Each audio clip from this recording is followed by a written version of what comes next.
So Erikson believe that personality development जो है वो सीरीज़ ऑफ स्टेजेस में होती है, यानी कि जो 8 स्टेजेस उन्होंने दिए हैं, ऐसे पर्सनालिटी बनती है एक इंसान की उन स्टेजेस में, सीरीज़ ऑफ स्टेजेस में. His theory describes impact of social experience across the whole lifespan of an individual. उनकी theory में बात की गई है about the impact of social experience. कैसे society का, कैसे social experience का impact पड़ता है across the whole lifespan of an individual. Society कैसे उसको बढ़ने में, social experience कैसे उसको grow करने में help करता है. So his theory describes impact of social experience across whole lifespan of an individual. One of the main element of his theories is the development of ego identity. एक main element जो उनकी theory में है वो ego identity कैसे बनती है. Ego identity is the conscious sense of self that we develop through social interaction. So ego identity क्या होता है? Basically ये है conscious sense of self. हम ego identity बना रहे हैं अपनी, तो conscious sense of self जब बनता है इंसान का सोशल इंटरैक्शन के थ्रू, उसको ईगो आइडेंटिटी कहा गया है.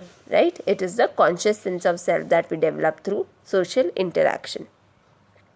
Now, ego identity constantly changes due to new experiences and information that we acquire in our daily interactions with others.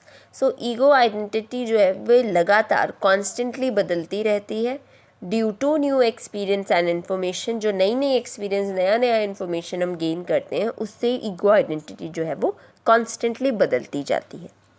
That we acquire in our daily interaction with others.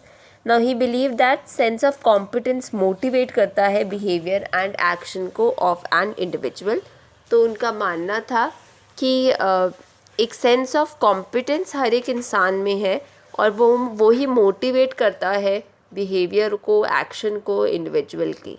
So he believe that a sense of competence motivates the individual. Right, behaviour, individual के behaviour को, उसके action को motivate करता है एक sense of competence जो उसके अंदर मौजूद है. So each stage in his theory is concerned with becoming competent in an area of life.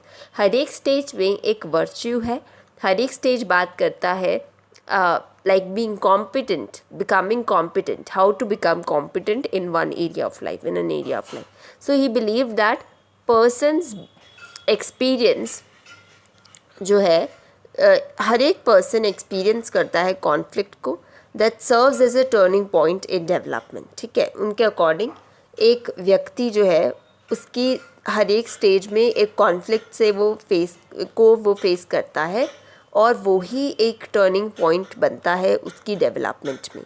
Now ego psychology. So his theory of ego psychology hold some tenets. First one being कि ego important है, utmost important thing is ego, and part of ego is able to operate independently of id and superego. कुछ part ego का ऐसा भी है जो end और super ego के बजाय भी इंडिपेंडेंटली ऑपरेट कर पाता है. Ego is a powerful agent that can adapt to situation. So ego माना गया है एक पावरफुल एजेंट है जिसके द्वारा सिचुएशंस को अडेप्ट किया जा सकता है. Ego is a powerful agent that can adapt to situations.